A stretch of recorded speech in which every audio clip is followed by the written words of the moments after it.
Bonjour à tous, mon nom est Charles Cormier, je suis le directeur sectoriel de l'énergie en Afrique de l'Ouest. Je voulais vous parler d'un secteur très dynamique en Afrique, c'est-à-dire l'énergie. Le défi majeur en énergie, c'est l'accès à l'électricité pour tous. En Afrique, aujourd'hui, les taux d'électricité sont de 37% en moyenne, c'est un taux très bas, c'est-à-dire qu'il y a 600 millions d'Africains qui n'ont pas accès à l'électricité. Il est très connu que l'électricité est une composante importante pour le développement économique et que l'électricité est aussi importante pour l'atteinte des objectifs sociaux, c'est-à-dire les objectifs de soins de santé et d'éducation. Il y a des disparités importantes entre les pays, entre les régions urbaines et rurales sur l'accès. Par exemple, l'Afrique du Sud a un taux d'accès comparable aux pays occidentaux, mais plusieurs pays, environ 10, ont des taux d'accès de moins de 15%. C'est le cas notamment pour les pays du Sahel, pour la République du Congo et aussi pour certains pays de l'Afrique de l'Est. Il y a beaucoup de pays qui peinent à atteindre des taux d'accès de 5% dans les régions rurales et on pense que c'est une des raisons pour lesquelles les gens se relocalisent dans les régions urbaines pour avoir accès à des opportunités économiques. Les Nations Unies comprennent bien cette dynamique et c'est une raison pour laquelle un des objectifs du développement durable, c'est garantir l'accès de tous à des services fiables, viables et abordables. Un autre point important qui m'a très surpris quand j'ai commencé à travailler en Afrique, c'est que les Africains payent parmi les prix les plus élevés pour l'électricité au monde. Ce qui est surprenant parce qu'on connaît tous les taux de pauvreté dans ce continent. Il y a plusieurs raisons pour ça. Alors, une des raisons, c'est qu'il y a plusieurs pays qui sont très dépendants des combustibles fossiles, qui sont assez dispendieux pour produire l'électricité. C'est le cas notamment des pays enclavés, comme le Burkina, qui n'a pas de ressources naturelles, mais pour d'autres pays aussi, comme le Libéria et le Sierra Leone, qui ont des réseaux qui sont très dépendants des combustibles fossiles. Deuxièmement, les pertes dans les réseaux sont importantes en Afrique, d'environ 22% en moyenne, qui représentent 3 fois le volume des pertes des pays occidentaux. Donc, par exemple, 600 mégawatts sont produites, seulement 78 seraient disponibles pour les consommateurs. Le troisième problème, c'est que souvent les consommateurs africains ne payent pas leur électricité. Des fois, c'est faute de compteur, donc il y a pas de facturation ou les taux de facturation sont assez bas. Et deuxièmement, c'est que surtout pour l'administration publique, il y a plusieurs pays quand ils ont des problèmes fiscaux qui ne peuvent pas se permettre de payer l'électricité qui est consommée par le secteur public. Donc le corollaire pour ça, ça veut dire que la plupart des sociétés d'électricité africaines ne sont pas financièrement viables. Et donc ne sont pas en mesure de faire des investissements pour améliorer leur réseau et ou augmenter la capacité installée des réseaux. Les taux d'investissement nécessaires pour rencontrer les objectifs d'accès sont assez importants, sont d'envergure de 30 à 40 milliards de dollars par année.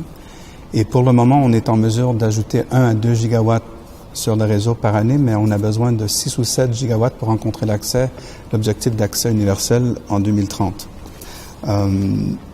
Ça veut dire qu'on doit tripler les réseaux d'ici 2025 et quadrupler les réseaux d'ici 2035. Donc, il y a beaucoup de travail à faire, beaucoup d'investissements. Ce qui est intéressant, c'est que il y a beaucoup d'investisseurs qui sont intéressés, notamment du secteur privé, pour investir en Afrique et il y a beaucoup d'opportunités. Le taux de capacité présentement est très bas. Si je compare à l'Espagne, par exemple, aujourd'hui, il y a 94 gigawatts de capacité installée en Afrique, ce qui est comparable à ce qu'on voit en Espagne, mais on sait bien que l'Espagne a 5% de la population africaine, donc les taux de capacité installée sont très bas. Par contre, l'Afrique est très bien nantie sur les ressources naturelles et serait en mesure de combler ses déficits énergétiques. Notamment, l'Afrique a beaucoup de ressources hydroélectriques et seulement 10% du potentiel serait déjà développé. Donc, il y a beaucoup de ressources hydroélectriques, par exemple en Éthiopie, en Guinée, en République du Congo, le Mozambique et le Cameroun, qui pourraient approvisionner plus d'hydroélectricité dans les réseaux africains. Deuxièmement, il y a eu des découvertes importantes de gaz sur certaines régions, dans le golfe de Guinée, au Mozambique, en Tanzanie et même sur le Sénégal et la Mauritanie, qui sera en mesure d'ajouter dans le réseau d'électricité à partir de gaz. Il y a quand même aussi un potentiel géothermique important, surtout dans la vallée du Rift. Et surtout, l'Afrique est très bien nantie sur l'irradiation solaire, c'est-à-dire que plusieurs régions de l'Afrique ont des potentiels solaires importants. L'estimé, ça serait vers 1000 gigawatts, c'est-à-dire que l'énergie solaire serait suffisante pour rencontrer tous les besoins électriques de la région. Il y a aussi comme opportunité 2 technologies perturbatrices importantes. Sur le solaire, vu les efforts énormes qui ont été faits dans les dernières décennies pour décarboniser les réseaux d'électricité dans les pays occidentaux, les prix, surtout de photovoltaïque, ont beaucoup baissé de 80% durant les 10 dernières années.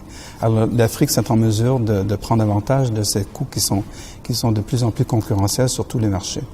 Alors ça, c'est une perturbation très importante. Deuxièmement, les pays africains ont beaucoup investi, continuent à investir sur l'intégration régionale, c'est-à-dire qu'il y a des interconnexions qui sont en préparation et il y a 4 sous-marchés d'électricité qui sont en train d'être préparés. Si on prend par exemple l'Afrique de l'Ouest, il y a eu des investissements de 4500 kilomètres durant les 10 dernières années et vers 2021-2022, les 15 pays de la CEDEAO seraient connectés par le sud par une boucle et par le nord. Donc, les petits réseaux seront en mesure d'acheter de l'électricité de leurs voisins avec d'économies d'échelle et des prix beaucoup plus bas. Les 2 technologies perturbatrices travaillent en concert l'un de l'autre parce qu'un des problèmes qu'on a sur l'électricité solaire, c'est qu'elle est intermittente, c'est-à-dire que le soleil est disponible durant le jour, mais durant la nuit, il n'y a pas d'électricité disponible du solaire. Et on sait qu'en Afrique, l'heure de pointe est surtout la nuit parce que les pays ne sont pas très bien industrialisés et quand les gens arrivent à leur maison, ils allument leur lumière et l'éclairage contribue à la pointe. Il y a beaucoup de recherches pour réduire les prix de stockage. Alors ça serait une innovation importante pour l'Afrique. Mais deuxièmement, les réseaux interconnectés permettraient à un pays d'acheter l'électricité, par exemple d'hydroélectricité ou de gaz, pour combler le déficit durant les heures de pointe de la nuit où le solaire n'est pas disponible. Donc les 2 perturbations travaillent ensemble pour réduire les coûts d'électricité et pour augmenter les taux d'accès en Afrique. Un des travaux importants des bailleurs, notamment de la banque, mais de d'autres bailleurs aussi, durant les prochaines années, ça va être de continuer le travail sur l'accès. Donc, il y a des projets à faire pour améliorer les systèmes de distribution et dans les régions les plus éloignées, étendre ces systèmes de distribution, donc des projets d'accès. Faire des projets d'accès dans les régions rurales, des projets qui seraient des mini-réseaux, par exemple, et trouver des mécanismes pour réduire les coûts et que ce soit rentable pour les investisseurs. Alors, il y a beaucoup de travail sur l'accès à faire. Un des autres travaux, c'est d'assurer la sécurité énergétique, donc de réduire les délestages et les étiages dans les pays et d'assurer qu'il y ait assez d'approvisionnement d'électricité, donc augmenter la capacité dans les réseaux. Alors la banque n'investit pas beaucoup dans la production, mais on travaille pour améliorer la viabilité financière des systèmes des sociétés d'électricité pour attirer des investissements, notamment du secteur privé. On a aussi beaucoup de travail pour améliorer les performances des sociétés d'électricité. J'en ai parlé plus tôt. Comment on fait pour réduire les pertes, améliorer les taux de facturation, installer des compteurs et réduire les inefficacités dans le système et améliorer la gouvernance des sociétés d'électricité. Ce qui leur permettrait d'investir dans le réseau, aussi d'acheter de l'électricité et de payer le secteur privé quand il produit de l'électricité par mesure indépendante. Et dernièrement, comme j'ai expliqué, on travaille aussi sur l'intégration des réseaux, donc les interconnexions, mais aussi pour améliorer la confiance et créer les marchés d'électricité et s'assurer que les importateurs payent leur réseau. Il y a un rôle à jouer pour les médias et pour la société civile dans le secteur d'énergie qui est très important. Comme j'ai expliqué, dans plusieurs pays africains, les problèmes de compétences opérationnelles sont importants. Donc, comment exiger la compétence opérationnelle et comment exiger les résultats. Donc souvent, vous allez voir des annonces de projets qui sont en préparation, qui ont été annoncés. Est-ce que ce sont les bons prix?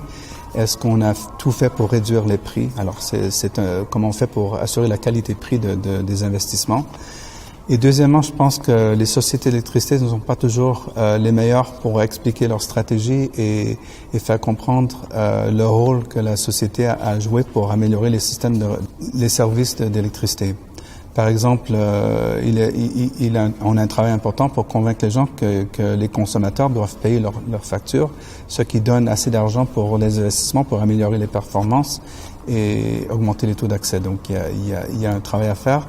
Mais aussi, je pense que les médias pourraient jouer un rôle pour comprendre et expliquer les stratégies à moyen et long terme pour assurer que tous ont accès à l'électricité fiable et abordable. Donc, on est preneur pour que les médias jouent ce rôle d'interlocuteur et améliorer la communication entre le secteur et la société. Merci.